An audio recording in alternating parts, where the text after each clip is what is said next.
Ladies and gentlemen, welcome back to the Rundown. This is episode 6. Today, we're at the same place as every other episode, the beautiful Cairns Esplanade. But this time, I'm joined with the Cairns version of David Goggins. We have Ben Sinnott. Welcome in, mate. Thanks for having me, mate. Just introduce yourself to the camera. Tell everyone who you are if they don't know you already, and go from there. My name's Ben Sinnott. I'm from Victoria originally. Been living up here in Cairns for about 6 years. Started running last year in January and just sort of haven't stopped since. And here we are. Beauty. He's going to join us on the Rundown where I'm going to break him down on the Rundown. We'll see you there. All right. For the first question, this question was left off by Jake Nolan, and his question was, if you were a different person, would you still choose running? I don't reckon I would. I've been watching a lot of UFC lately, so I reckon if I was a different person, I might try and take up a bit of UFC, getting into some fighting and stuff like that. Yeah, right. Probably not in this time though. I'd stick to running, but yeah, if I was another person, I might try that. Something different. What made you think of that? I don't know. I was literally just watching UFC yesterday, so that's probably why it's just fresh in my brain, I reckon. Pretty hectic athletes. Yeah. A lot of respect to them, that's for sure. Question number 2. What was the hardest challenge you faced during your 24-hour run? For the viewers who don't know, Ben and his brother Isaac did a 24-hour challenge where you run until you drop, and they both survived 24 hours. Can you tell me and the viewers what was the hardest part you personally faced during that challenge? I reckon it was, so we started at 6 p.m. and I reckon it was about 11 p.m. at night, so it was only 5 hours in. We had a clock going, so the time was counting down. Yeah. And I looked over and there was still 19 hours left. And I sort of looked at Isaac and I'm like, we've still got 19 hours of this shit left. And that's when it sort of all clicked in. And then we got through that next 3 hours and then it got easier, but it was definitely just that midnight when it was real quiet, dark. Yeah. No one was really around. Yeah. And we started second guessing like, what the hell are we actually doing? But we ended up raising 10 grand for the charity, so it was definitely worth it. And what was the charity to the viewers? So it was a mental health and suicide prevention. And they were called the Shaka Project. Yeah, awesome. And here's one that some people that know you and your brother would love to hear. If you and Isaac lined up for a half marathon tomorrow, who's winning and why? Doing an interview. Yeah, let's go. I'm just going to back myself in, I reckon. Oh. Because, yeah, I don't know. I've got a few years on him. I'm 4 years older. Yeah. So maybe I might have a little bit more grit in there. Yeah. But in saying that, he's also a great runner and I don't think he'd let me go. So I reckon he'd be right beside me, if not in front of me. Man, there'll be a battle to watch, that's for sure. What's one thing you'd say gives him the edge over you? Gives him the edge over me? I reckon probably because when we were younger, I probably give him a little bit of a hard time. Oh, yeah. Being the older brother. Yeah. So I reckon he's probably... Revenge. He's probably got a little bit more grub in him and probably thinking, I got to get some revenge on from all those years ago. So fair enough. What's something you strongly believed 5 years ago that you've completely changed your mind on? Might sound a bit rogue, but I used to have a little bit of a motto that sleep when you're dead. Yeah. which now I'm so against that. I think sleep is one of the most important things. Yeah. Especially when you're trying to do running, working out and all that stuff. Yeah. It's definitely the most important thing. But back then when I was drinking a lot and I used to have that mentality and it really didn't get me too far. Yeah. So yeah, I'm definitely against that now. I'm all for sleep. Yeah, right. You don't usually hear that too often. Most people just say, yeah, go, till you can't no more. Yeah. But sleep's the biggest part of recovery, isn't it? It is, for sure. Yeah, I've noticed that. Yeah, if you're trying to run all the time and do that, you definitely just need to get good sleep. Yeah, no. That's a massive part of it. What's one problem in Australia that you think doesn't get talked about? I reckon alcohol. I think we just seem to think it's just a part of our culture, you know. Yeah. Like drinking beers, it does have its place, but I think if a lot more people knew how actual bad it was for you and the effects it has on you, I think a lot more people probably wouldn't even do it.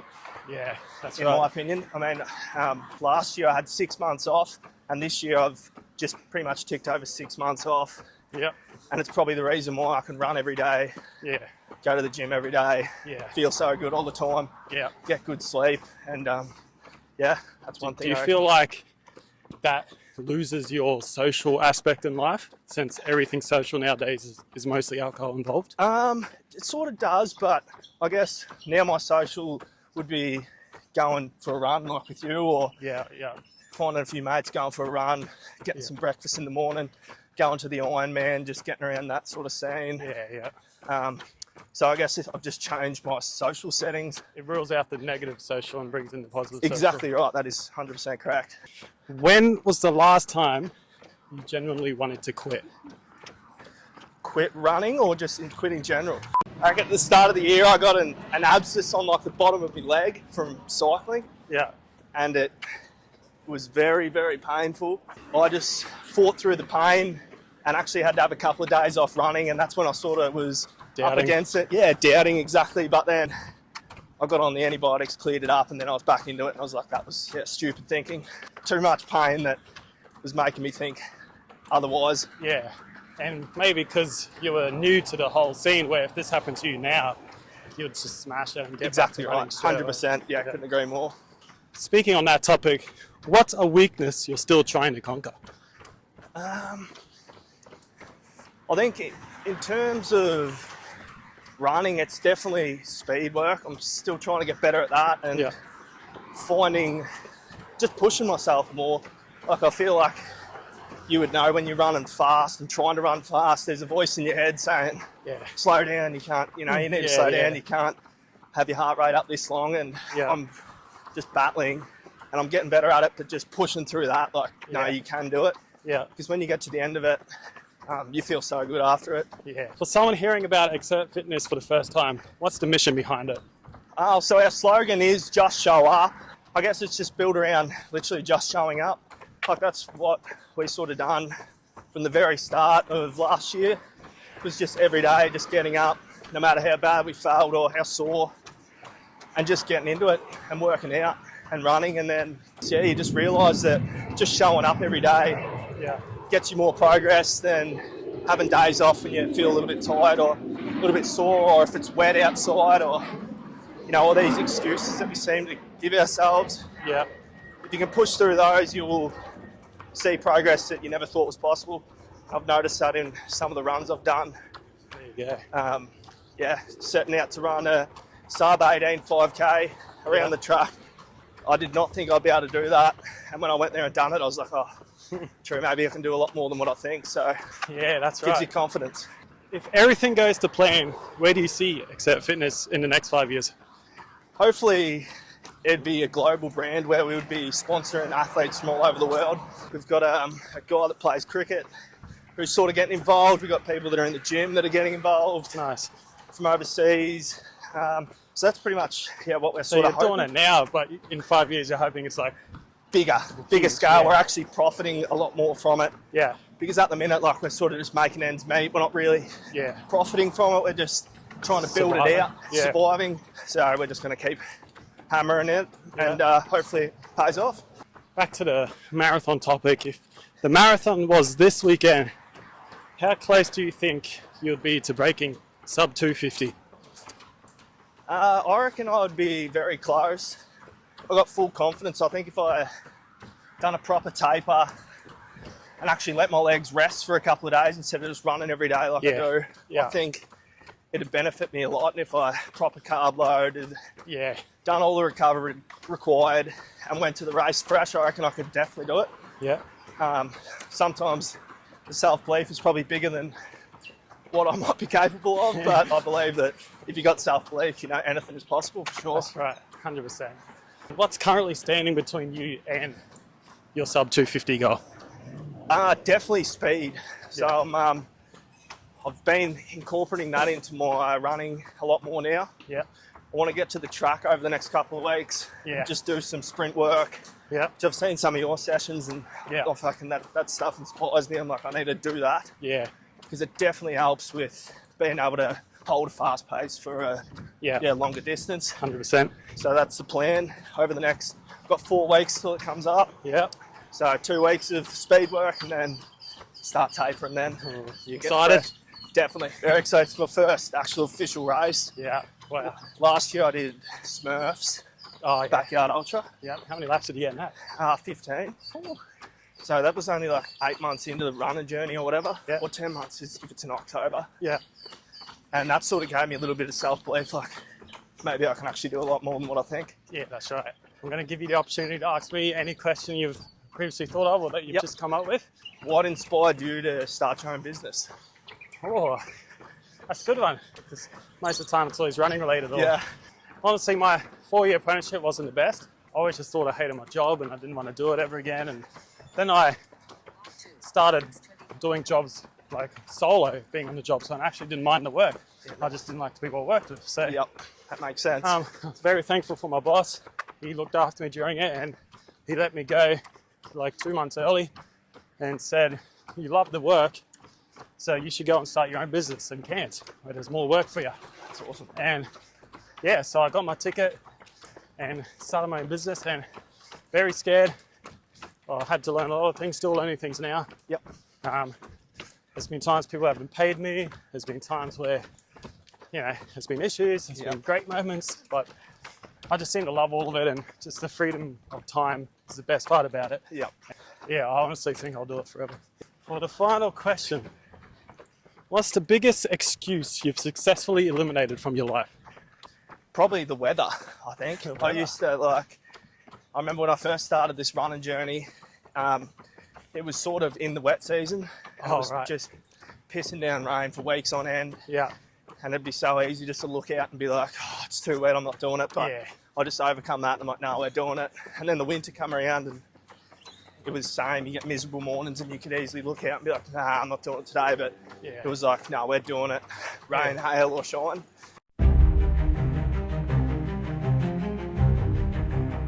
As we pick up the pace, I'm going to break down the first one now.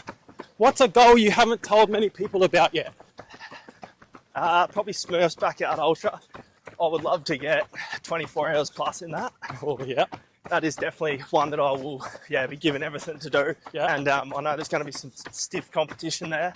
So I'd love to even go further if I can, for sure. Nice. You'll have Dylan Brown up against you. Yeah, Dylan Brown, Norman, the last year's winner. Oh. So it's a bit on you. Are you going to do it? I've got a wedding that week, so I can't. What's one uncomfortable truth about yourself you've had to accept? One uncomfortable truth. That's a great question. It sort of got me stumped here a bit. Maybe I'm not as good as runner as what I think. I need to do a lot more work. You can easily stop and smell the roses for too long and think you're going all right, but I definitely need to do more work. It's hard. Yeah.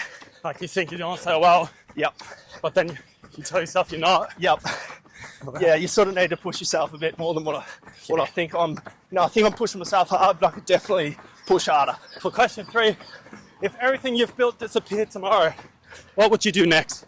Oh, it's a great question too. I reckon if everything disappeared tomorrow, I'd probably go buy a fishing rod and just go start fishing more and see where that could take me. There you go.